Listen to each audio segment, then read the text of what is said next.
ভূমিকা লম্বা হয়ে গেল।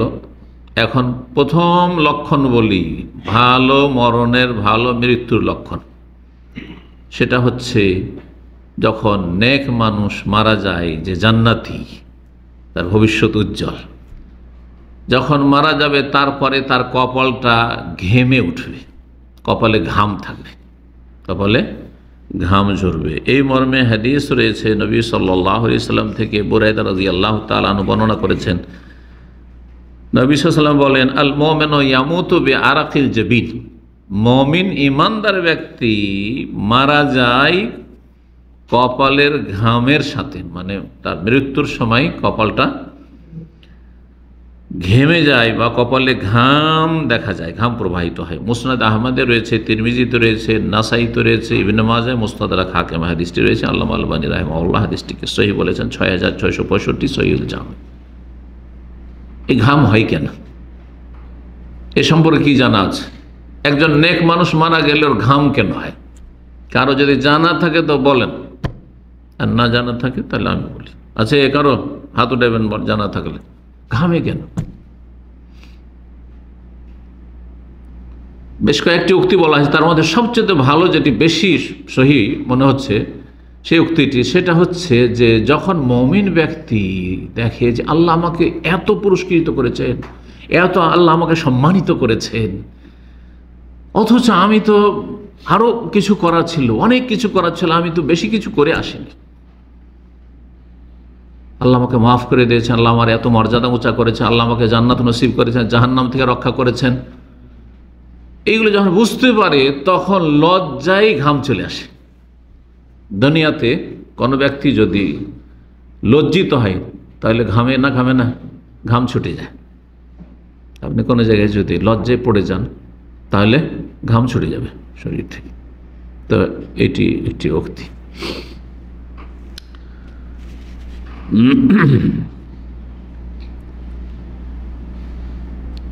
দুই নম্বর লক্ষণ, জুমার দিনে ইন্তেকাল।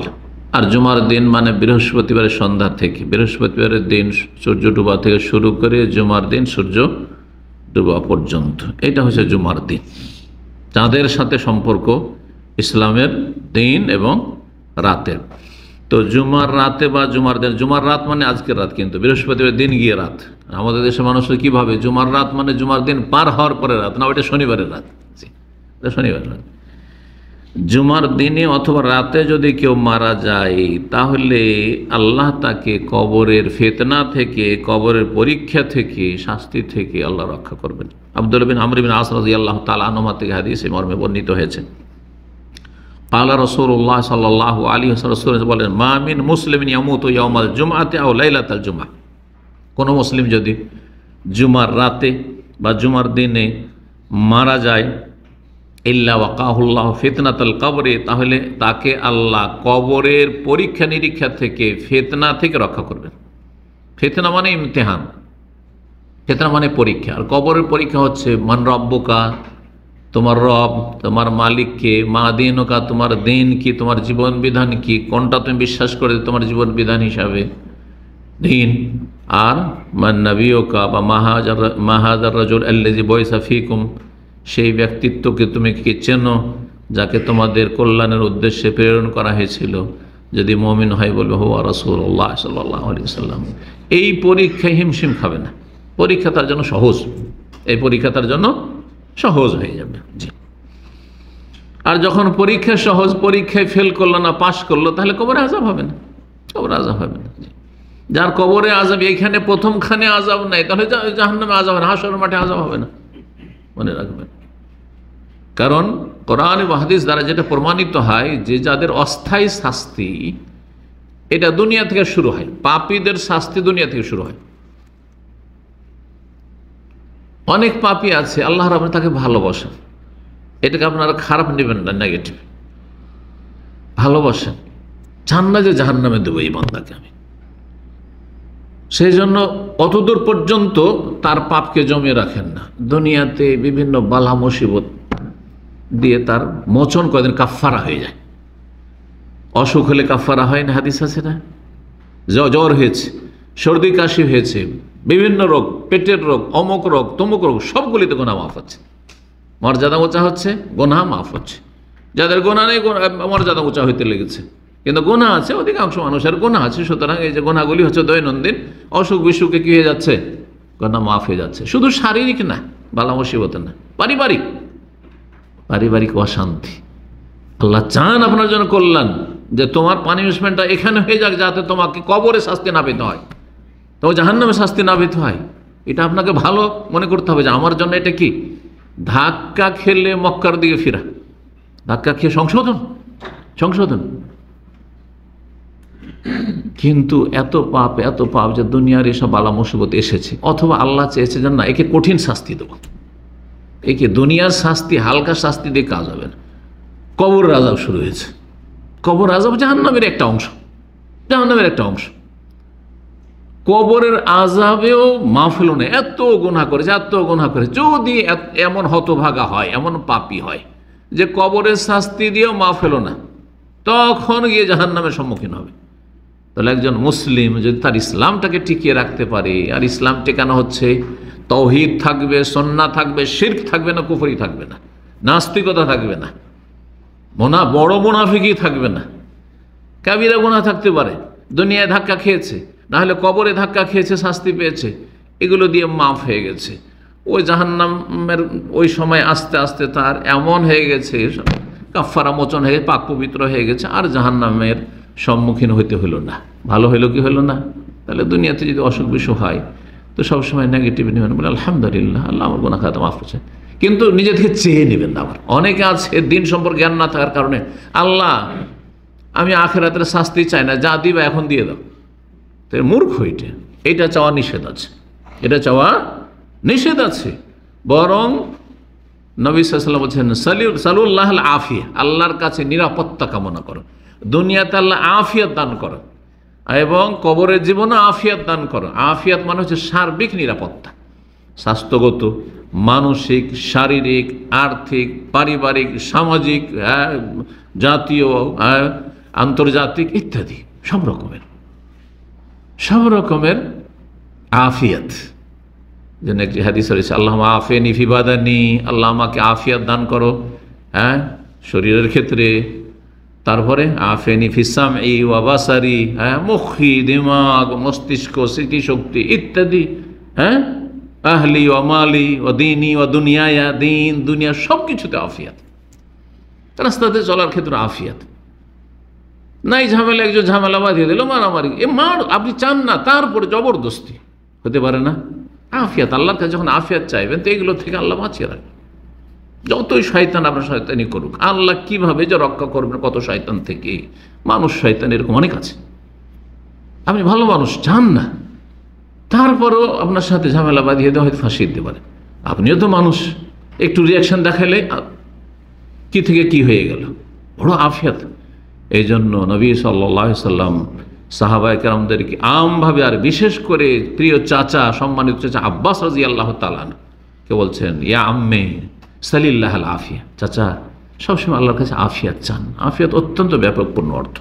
আল্লাহ দুনিয়ায় আমাকে আফিয়াত দান করো, আখিরাতে আফিয়াত দান করো, কবরও আফিয়াত দান করো, মরণের সময় আফিয়াত দান করো। জি, তো কি বলছিলাম, কবরের ফিতনা সম্পর্কে বলতে গিয়ে বললাম যে দুনিয়াতে যদি মাফ হয়ে যায় তাহলে কবরে আযাব হবে না। কবর আযাব হবে কার? যারা দুনিয়াতে মাফ হয়নি, এমন গুনাহ করেছেন, থেকে গেছে গুনার বোঝা থেকে গেছে, গুনার বোঝা নিয়ে কবরে হাজির। আল্লাহ হেফাজত করুন, আল্লাহ সংশোধনের তৌফিক দান করুন। 3 নম্বর লক্ষণ হচ্ছে, মৃত্যুর পূর্ব মুহূর্তে যদি কালেমায়ে তাওহীদ, কালেমায়ে তাইয়্যিবা, লা ইলাহা ইল্লাল্লাহ বলতে পারেন, এটা নসিব হয়ে যায়, সৌভাগ্য। এই নয় যে আমি একবার প্রস্তুত থাকবো যাতে করে আমার মরণের সময় আমি বলতে পারি, আপনার এখতিয়ারে নয়, সব আল্লাহর এখতিয়ারে। যদি আপনার বায়োডাটা ভালো থাকে, আপনার অতীত ভালো আছে, আল্লাহ আপনার জন্য সহজ করে দিবেন, আপনাকে এমন সময় মরণ দেবেন যেই সময় কলমা পড়ার সুযোগ পেয়েছেন, আকস্মিক মরণ হইলেও কলমা পড়ার সুযোগ পেয়েছেন। আর অনেকে আছে দীর্ঘ সময় শয্যাশায়ী বিছানায় পড়ে আছে, তারপরে এমন মানসিক টেনশনে, এমন দুনিয়া দুনিয়া করছে, পরিবার নিয়ে চিন্তা, তো ছেলে মেয়ে নিয়ে চিন্তা, তো নিজের শরীর নিয়ে চিন্তা, কখন ভালো হবো এই নিয়ে হু করে কান্না করছে, কলেমা পড়ার খেয়ালই আসে না। আসে না এরকম বহু লোক? এইরকম যখন সিরিয়াস হয়ে যায় তখন শুধু দুনিয়া দুনিয়া করে।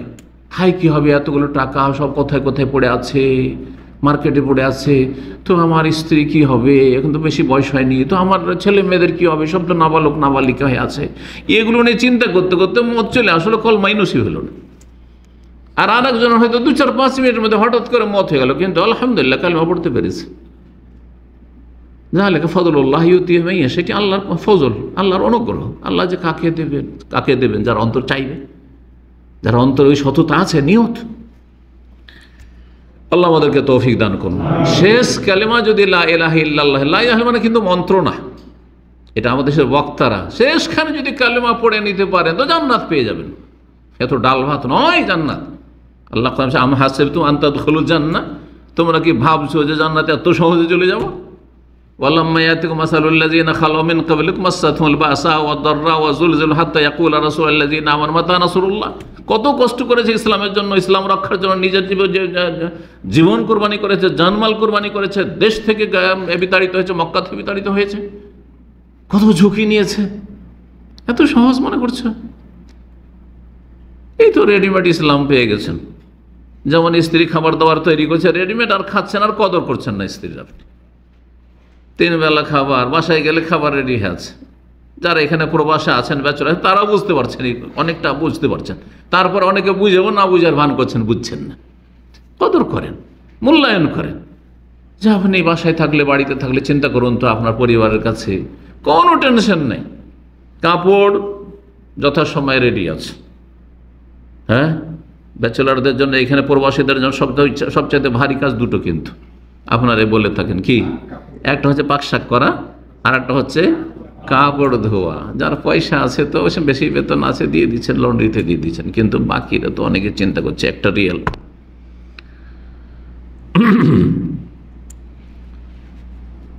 কালেমা তাইয়্যিবা, কালেমা তাইয়্যিবা কোনো মন্ত্র না। কালেমা তাইয়্যিবা হচ্ছে আকীদা, বিশ্বাস। বিশ্বাসের নাম আগে, অন্তর থেকে ধারণ করা। কালেমা তাইয়্যিবার কিছু শর্ত রয়েছে, দাবি রয়েছে, এসবগুলি আমার আকীদার যে আলোচনাগুলি ধারাবাহিকতা তো রয়েছে। লা ইলাহা ইল্লাল্লাহর শর্তাবলী, লা ইলাহা ইল্লাল্লাহর দাবি আছে না নেই?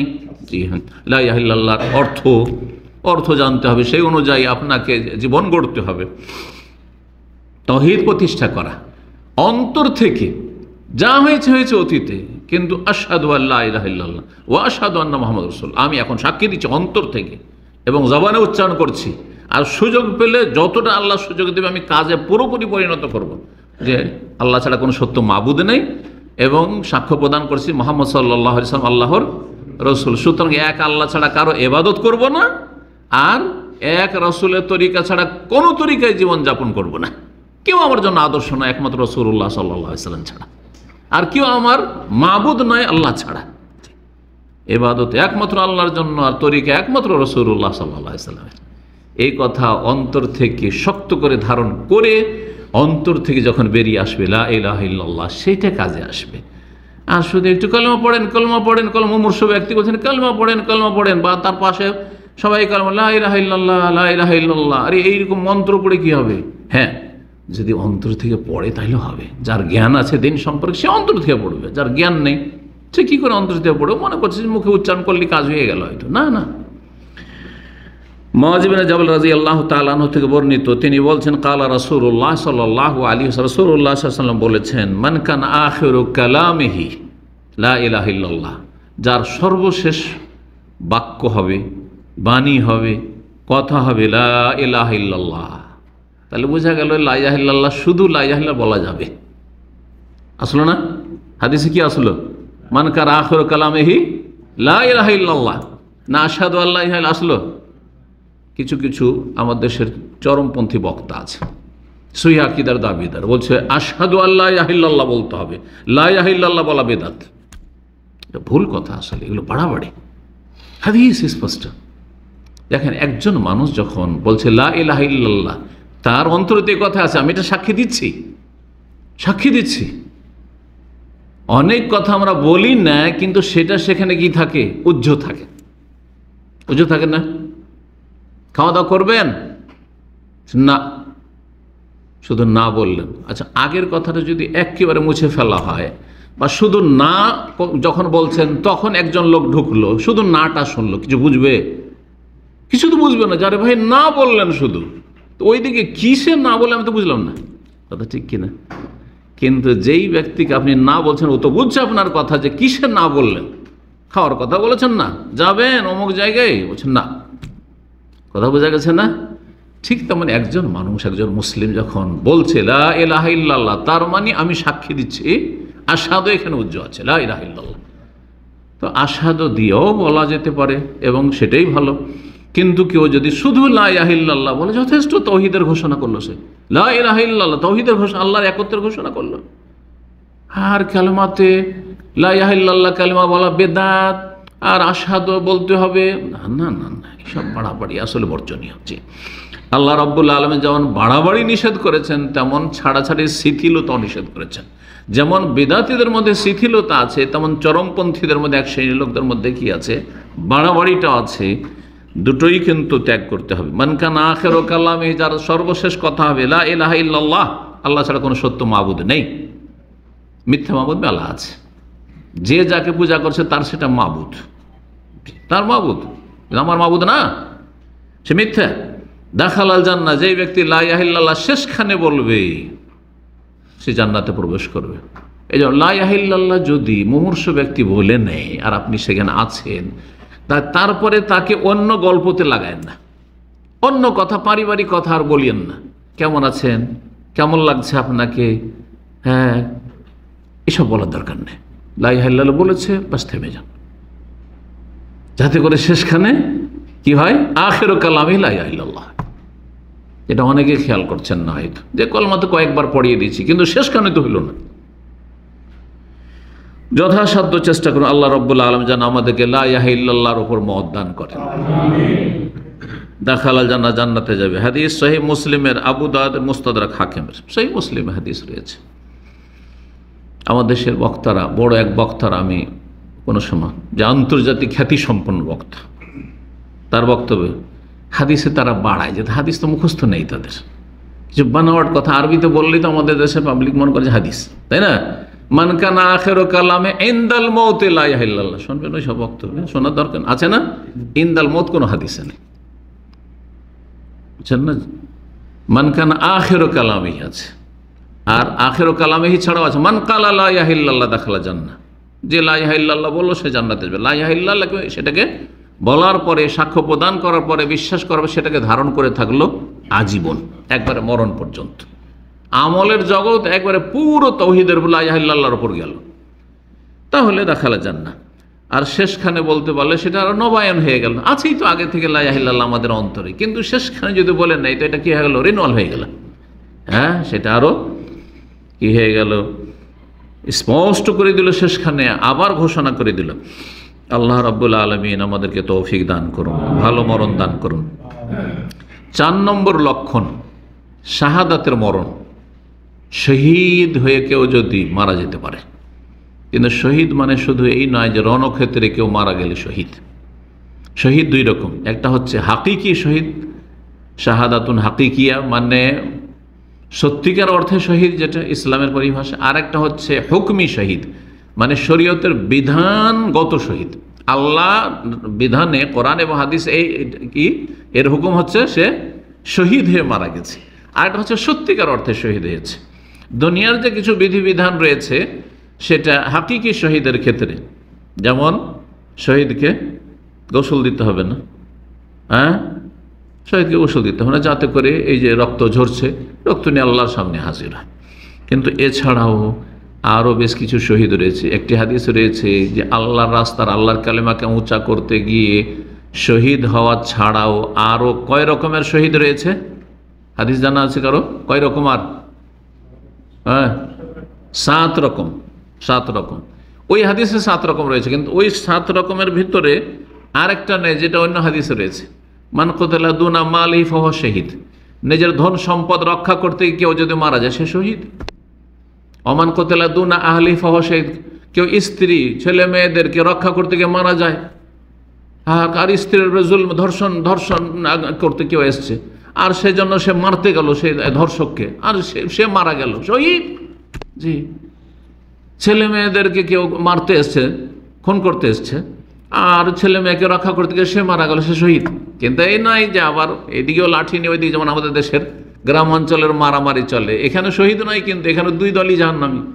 কারণ এই দল চাইছে ওই দলকে মেরে ফেলবো, আর ওই দল চাইছে এই দলকে মেরে ফেলবো, তাই না? ইন্নাহু কানা হারিসান আলা কাতলে সাহিবি। তো এই যে লড়াইগুলি আছে দেশের আমাদের, এতে দুই পক্ষ কিন্তু জাহান্নামী। আল কাতিল ওয়াল মাকতুল ফিন্নার, স্পষ্ট বুখারী মুসলিমের হাদিস। ইজাল তাকাল মুসলিমান বেসাইফিহিমা, দুই মুসলিম দুই দিক থেকে যদি মুখোমুখি হয়, ভিড়ে যায় তরবারি নিয়ে, অস্ত্র নিয়ে, এ ওকে মারবে চেষ্টা করছে, আর একজন মারা গেল ফাল কাতিল ওয়াল মাকতুল ফিন্নার, খুনি এবং খুনকারী, যে খুন করলো না, খুনি তো খুনকারী হইল, আর যাকে খুন করা হইল, যে ব্যক্তিকে খুন করা হইল আর যে খুনি, উভয়ে জাহান্নামী। কাতিল হত্যাকারী, আর যাকে হত্যা করা হইল, উভয়ে জাহান্নামী। সাহাবীরা যে ইয়া রাসূলুল্লাহ হাযাল কাতিল, ঠিক আছে খুনি না হয় জাহান্নামী, ফামা বালুল মাকতুল, যে নিহত হইল, যাকে হত্যা করা হইল, সে আবার জাহান্নামী কেন যাবে? কি দোষ করলো সে? নবী সাল্লাল্লাহু আলাইহি ওয়াসাল্লাম কি বলেছে? ইন্নাহু কানা হারিসান আল্লাহ কাতলে, কারণ সেও উদ্গ্রীব ছিল ওকে মারার জন্য, খুন করার জন্য, কিন্তু পারেনি, সে পারেনি। কিন্তু আপনি খালি হাতে, হ্যাঁ, নিরস্ত্র, আর মেরে দিল, শহীদ।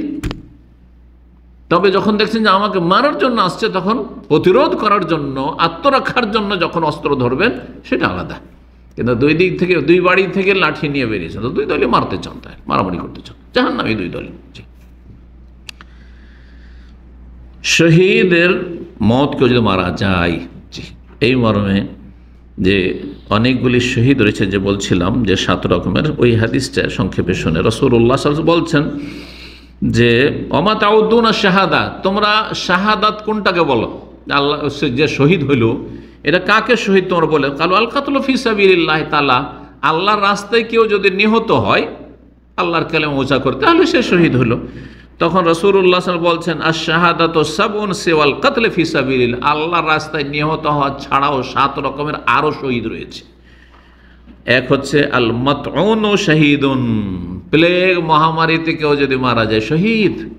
যেই রোগগুলিতে, তাউন যদিও বিশেষ ধরনের প্লেগ, কিন্তু যেই রোগগুলিতে মহামারী ধরনের, যে অনেক লোক মারা যাচ্ছে একসাথে, এক পরিবার থেকে 2-4টা মরে গেল, যেমন এক সময় ছিল কলেরাতে মারা যেত, তারপরে আপনার গুটি বসন্ত, এই ধরনের যে রোগগুলি, করোনা ছিল, করোনায় আল মাতুন ও শাহিদ, তাউন মহামারী প্লেগে কেউ যদি মারা যায় তাহলে শহীদ। অল গারক শহীদ, কেউ যদি পানিতে ডুবে মারা যায়, শহীদ। ও সাহেব জাতিল জম্বে শহীদ, এক ধরনের বিষাক্ত ফোড়া সাইডে পার্শ্বদেশে হয়, যে কোনো রকমের এমন কিছু বিষাক্ত, ছটপট করে মারা গেল, বিষাক্ত কিছু হয়েছে, শহীদ। তখনকার যুগে 1400 বছর আগে ক্যান্সারের আবিষ্কার হয়নি। বিষাক্ত ফোড়া মানে শুধু বাইরে থাকতে হবে, আজকাল ক্যান্সার, মারাত্মক রোগ একটি ক্যান্সার, ক্যান্সারে কেউ মারা যায়, শহীদ, শহীদ ইনশাআল্লাহ। জি, কারণ দুরারোগ্য রোগ, এই ক্যান্সারের রোগ হচ্ছে দুরারোগ্য রোগ, একটা স্টেজে পৌঁছে গেলে সাধারণত আর বাঁচানো যায় না, একদম প্রথমখানি যদি হয়, আর ততক্ষণ পর্যন্ত মানুষ বুঝতেও পারে না, যতক্ষণ পর্যন্ত তার সমাধান আছে, চিকিৎসা আছে হয়তো, তখন আর বুঝতে পারে না, টের পায় না যে পজিটিভ হয়ে গেছে, সে মানে ক্যান্সার আছে। শহীদ ওয়াল মাবতুন শহীদ, পেটের রোগে কেউ যদি মারা যায়, আভ্যন্তরীণ শরীরের ভিতরে কোনো রোগ আছে, যে কোনো রোগ, মাবতুন বাতন থেকে। ও সাহেব, এই জন্য কেউ যদি গ্যাসের রোগী, হ্যাঁ, আলসার হয়ে গেছে, ক্যান্সার হয়েছে, আরও কিছু হয়েছে, কোনো কিছু ড্যামেজ হয়ে গেছে, লিভার ড্যামেজ হয়ে গেছে, কিডনি ড্যামেজ হয়ে গেছে, মারা গেছে, সবগুলি সামিল হতে, সবগুলি সামিল এইরকম রোগে। ও সাহেবুল হারকে শহীদ, হারিকে হারকে, যে জ্বলে মারা যাবে, আগুনে জ্বলে মারা গেছে, শহীদ ইনশাআল্লাহ। কিন্তু শহীদ হওয়ার জন্য সর্বনিম্ন যে বৈশিষ্ট্য থাকতে হবে তা হচ্ছে ঈমান ইসলাম, তাই না? মুমিন না শহীদ হবে, মুসলিম না শহীদ হবে? এখন মুসলিম আসেন, নাস্তিক শহীদ নাকি, বড় শিরক করে, মাজারে সেজদা করে, শহীদ কিসের শহীদ? মুশরিক, হ্যাঁ, মুনাফিক, আসলে ইসলাম বিদ্বেষী, মুসলিমের সন্তান কিন্তু ইসলাম বিদ্বেষী, সে শহীদ। কালকে তসলিমার নাসরিন এরকম কোনো কিছুতে মারা গেল বলে শহীদ। হ্যাঁ, আর আমাদের মুসলিম জাতি এত অজ্ঞ জাতি, আমাদের উপমহাদেশের জাতি, যে অমুসলিম কাফের কত শহীদ বলছে, তো এদেরকে বলবে না কেন এগুলোকে? কথা বোঝা গেছে না? তাহলে শহীদ হওয়ার জন্য সর্বনিম্ন যোগ্যতা মুসলিম হইতে হবে, যদিও ফাসিক, সে চোর হইতে পারে কিন্তু চুরি করতে গিয়ে মারা যায়নি। হ্যাঁ, তারপরে জুলম করা হয়েছে, তাকে মেরে দেওয়া হয়েছে, হইতে পারে। সে মহামারীতে মারা গেছে, হইতে পারে। কাবিরা গুনাহ, বিভিন্ন কাবিরা গুনাহ রয়েছে, গণাবার কোনো প্রয়োজন নেই, তারপরও শহীদ হতে পারে। কিন্তু মুসলিম সে, ফাসিক হইলেও সে মুসলিম, কিন্তু যে মুসলিম না, তার ইসলাম নেই অন্তরে, সেই ব্যক্তি কখনো শহীদ নাই। তো তারপরে নবী সাল্লাল্লাহু আলাইহি ওয়াসাল্লাম বলছে আল হাদমু শহীদ, দেয়াল ভেঙে পড়লো, বিল্ডিং ভেঙে পড়লো আর মারা গেল। আল হাদ তখনকার যুগে এমনটাই হয়তো, সেই জন্য হ্যাঁ কোনো কিছু ভেঙে পড়লো। কিন্তু ধরেন আজকাল বিমান দুর্ঘটনা, হ্যাঁ আল হাদ, গাড়ি দুর্ঘটনা, অ্যাক্সিডেন্টে মারা গেল, শহীদ, এই হাদিসের অন্তর্ভুক্ত। সেই যুগে তো আর গাড়ি ছিল না, আর বিমান ছিল না যেভাবে জানা। তো এক একটি পয়েন্টে অনেকগুলি চলে আসবে এভাবে আর কি।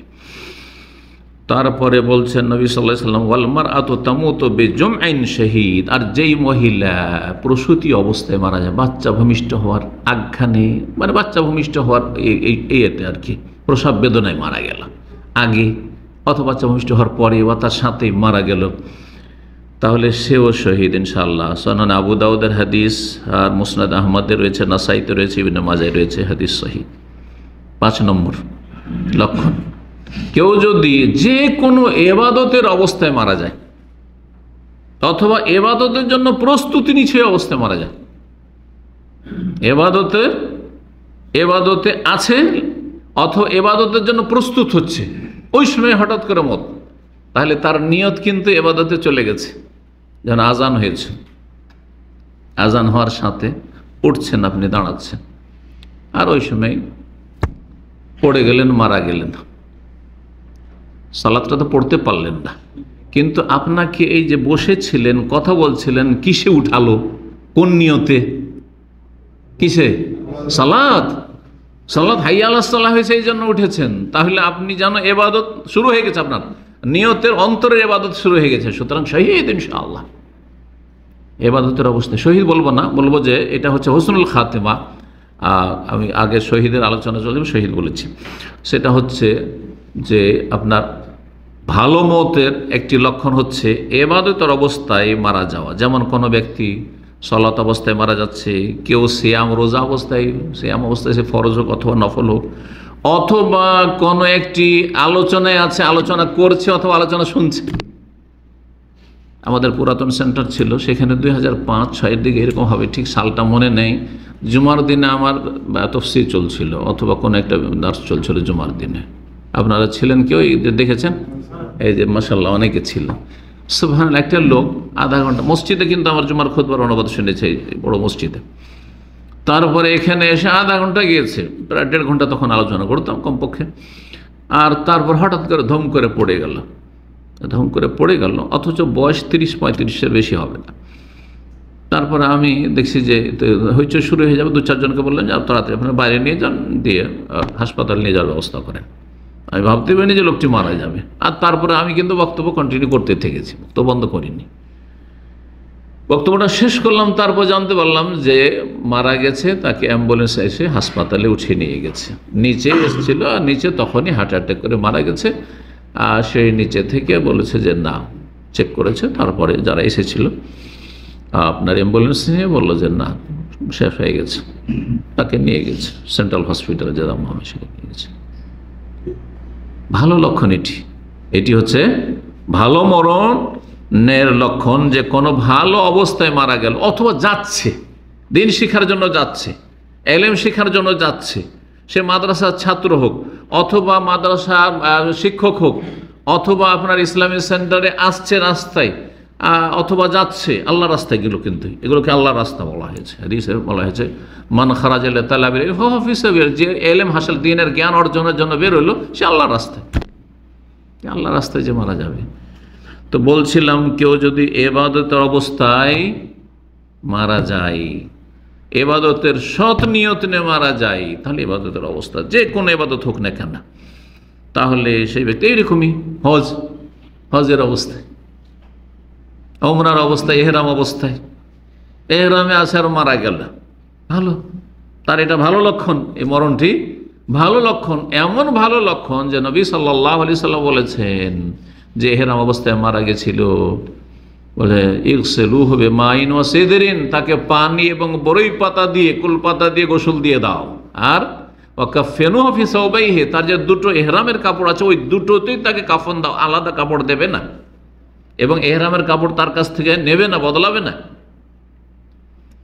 ফাইন্নাহু ইউবাসু ইয়াউমাল কিয়ামাতে মুলাব্বিয়ান, কারণ তাকে কিয়ামতের দিনে যখন হাসর মাঠে উঠানো হবে তখন তালবিয়া পাঠ করবে, লাব্বাইক আল্লাহুম্মা লাব্বাইক, লাব্বাইক আল্লাহুম্মা লাব্বাইক, আর আল্লাহর সামনে হাজির হবে। আর কি প্রয়োজন তার? সাক্ষী, তার পোশাক, এহরামের পোশাক সাক্ষী, এবং তালবিয়া তার সাক্ষী, তালবিয়া পাঠ করবে, যদিও বস্ত্রহীন হবে কারণ হাদিসে রয়েছে, কিন্তু কথা হচ্ছে তালবিয়া তো পাঠ করার কথা হাদিসে আসলো।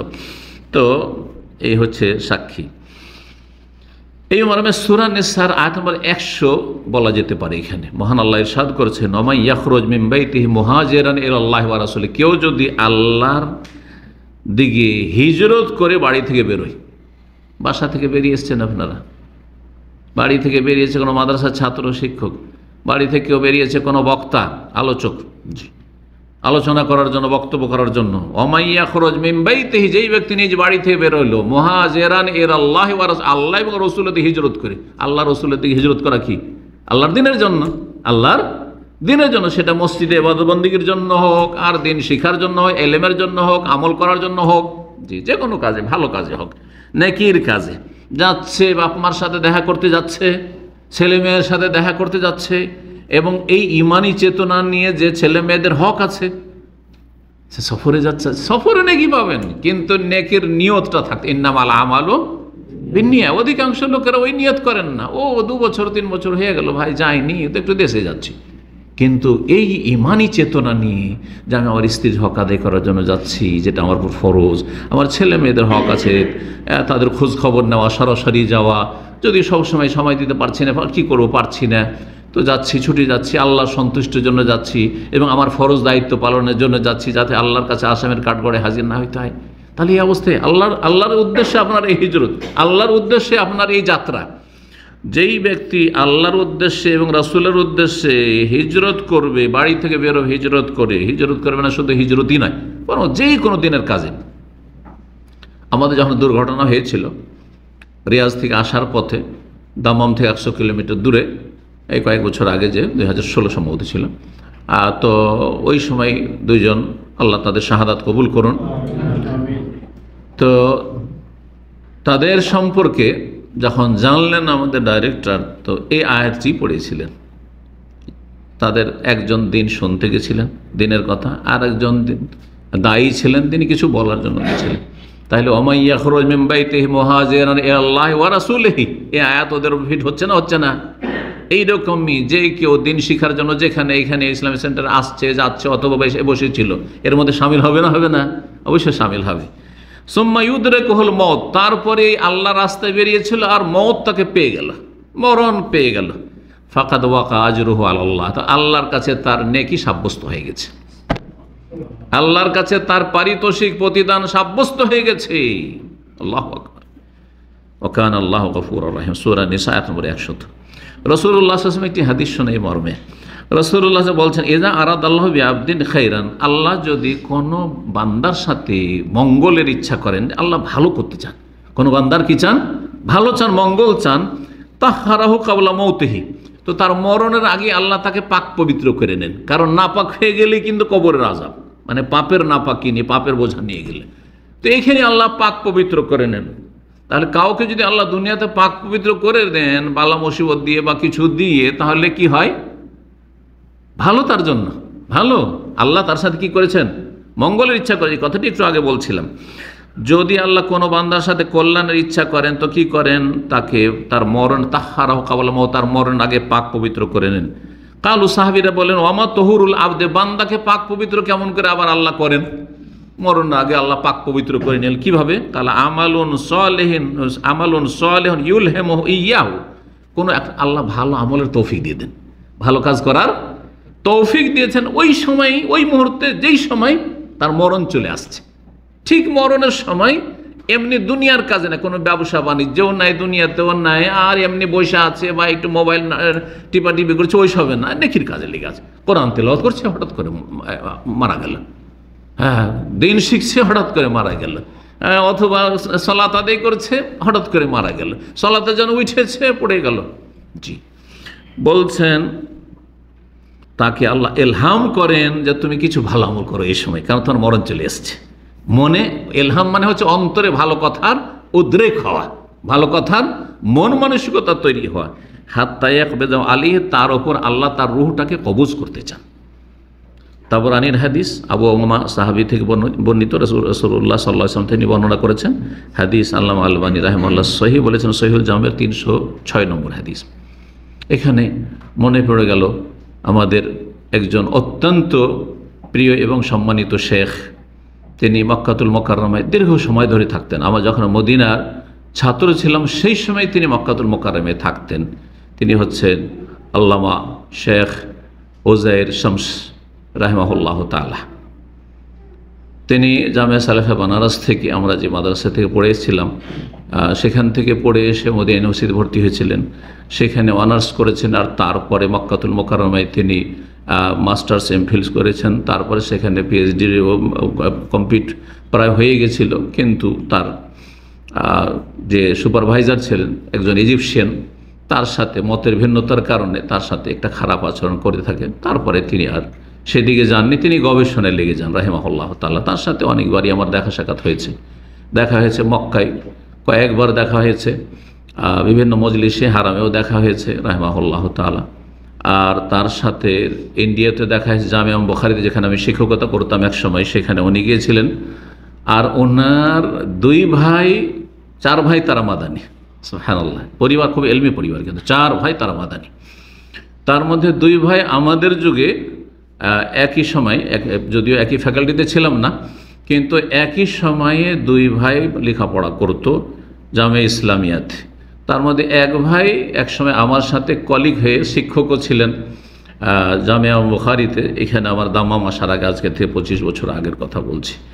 তো সেই সময় তিনি ওখানে গিয়েছিলেন আমাদের ওখানে মেহমান হয়ে, আর আমাদের সাথে তিনি বসেছিলেন সেই মাদ্রাসা জামিয়া বুখারীতে। তো তার ইন্তেকালটা কিন্তু এইরকম হয়েছে, সুবহানাল্লাহ। বসে আছেন ছাত্রদেরকে নিয়ে, দিনের কথা বলছেন, নেকির অবস্থায় ছিলেন। এটা একটা ভালো লক্ষণ মরণের, যে দিনের কথা আলোচনা করছিলেন। আর আল্লাহু আকবার আজান হয়েছে, আর এশার সালাতের আজান হয়েছে। এশার সালাতের জন্য দাঁড়িয়েছেন, নিয়তটা কি, যে উজু করে সালাতে যাব। যেমনই দাঁড়িয়েছেন তেমনই সুবহানাল্লাহ হার্ট অ্যাটাক হয়েছে, আছাড় খেয়ে পড়ে গেলেন, সাথে সাথে ইন্তেকাল করলেন রাহিমাহুল্লাহ তাআলা। খুব বড় আলেম ছিলেন এবং খুব বড় গবেষক ছিলেন। এই রকমের গবেষক, আলেম এবং সালাফি কোরআন সুন্নাহ অনুসারী আলেম পৃথিবীতে আজকাল খুব কমই আছে, বিরল। এবং অত্যন্ত তিনি ভদ্র মানুষ ছিলেন, আর বড়ই উত্তম চরিত্রের অধিকারী ছিলেন, যেগুলি বলার সময় নেই, যেহেতু সময় লম্বা হয়ে গেছে।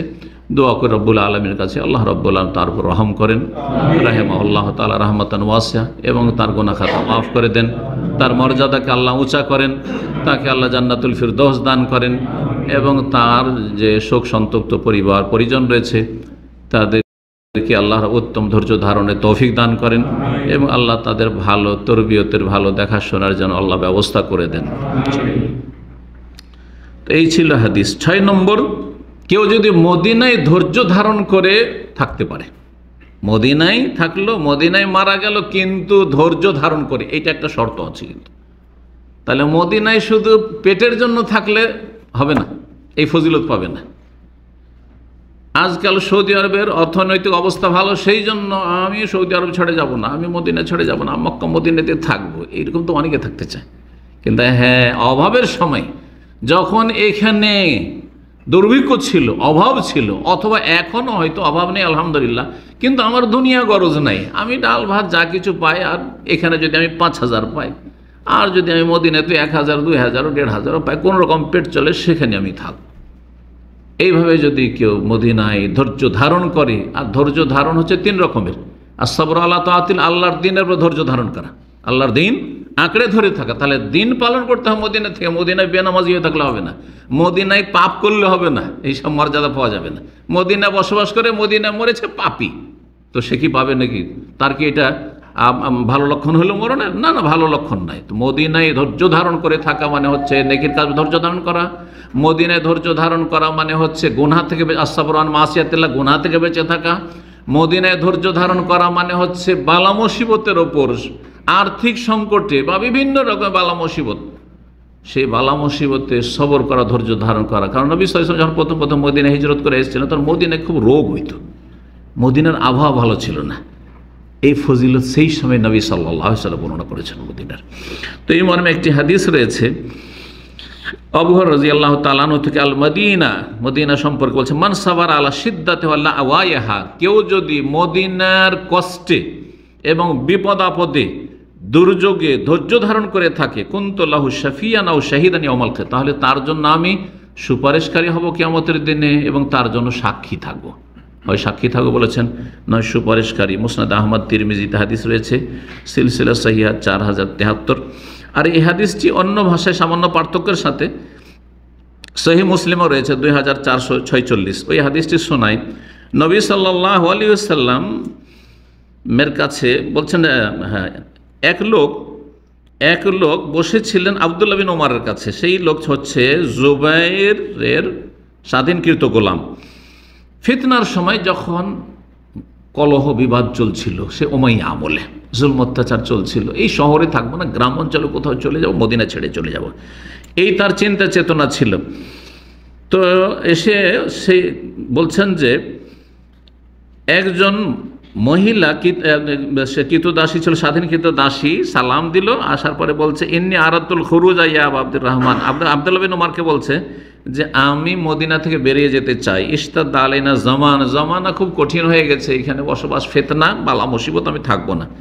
তখন বললেন যে, আব্দুল্লাহ বিন ওমর বললেন, ও কদি লোকা, এই মূর্খ, এই বেকুফ, তুমি নির্বোধ, তুমি এখানেই থাকো। ফাইনি সামিত রাসূলুল্লাহ সাল্লাল্লাহু আলাইহি ওয়াসাল্লাম, আমি রাসূলুল্লাহ সাল্লাল্লাহু আলাইহি ওয়াসাল্লামকে বলতে শুনেছি, ইয়াকুল লা ইয়াসবিরু আলা লাওয়াইহি শিদ্দাতিহা আহাদুন ইল্লা কুনতু লাহু শাফিয়ান আও শাহিদান ইয়াউমাল কিয়ামাহ। মদিনার কষ্ট, বিপদ আপদ আর দুর্যোগে কেউ যদি সবর করে থাকে, তার জন্য আমি সাক্ষী হব বা সুপারিশকারী হব। সহিহ মুসলিম হাদিস রয়েছে। শেষখানে 7 নম্বর, এটা দিয়ে শেষ করছি, এটা হচ্ছে তওবার উপরে যদি কেউ মারা যেতে পারে, তওবা করে কেউ যদি মারা যেতে পারে, এই জন্য সবসময় বেশি বেশি তওবা করতে হবে। তওবা মানে শুধু মুখে পাঠ করলে হবে না, ভুল হয়েছে ফিরে আসেন, আর ওই ভুল করবেন না। একবার হয়ে গেছে, আর ভুল করবো না। যেমন একবার যদি আছাড় খেয়ে নেন কোনো জায়গায়, ওই জায়গায় কিন্তু মনে থাকবে যে এখানে একবার আছাড় খেয়েছি, ঠিক না? তো একটা গুনাহ করেছেন, একবার হয়েছে, বারবার হবে নাকি? না, বারবার হবে না। আপনার ঈমান যদি ভালো থাকে তাহলে আপনার বারবার একই গুনাহ হবে না। হয়ে গেছে, একবার হয়ে গেছে, পদস্খলন ঘটেছে, আর গুনাহ হবে না। এই মর্মে একটি লম্বা হাদিস রয়েছে, তার একটি অংশ। ওই যে এক লোক 99 জনকে খুন করেছিল, জানা আছে না? সহিহ হাদিস। তারপরে গিয়ে একটা কাকে জিজ্ঞেস করেছিল? হ্যাঁ, না, জিজ্ঞেস করে এক আবেদকে, সে আলেম না, একটা জাহেল পরেশগার লোক, মুরব্বী, দেখেছে দাড়ি টাড়ি আছে, যেমন আমাদের বাঙালি জাতি কি দাড়ি দেখলে হুজুর মনে করে ফতোয়া জিজ্ঞেস করে বসে। রাস্তায় চলছে, দাঁড়িয়ে দেখেছে, হুজুর বলছে না, ওই রকমই ছিল। ওই হুজুরকে জিজ্ঞাসা করেছে, হুজুর মনে করে, আসলে হুজুর নাও, পরেশগার লোক ছিল, ওকে জিজ্ঞাসা করেছে। তখন ও বলছে, তুমি 99টা লোক খুন করে বলছো তওবা, তোমার তওবা হয়? তোমার মতো পাপী দুনিয়াতে আছে? তাই নাকি?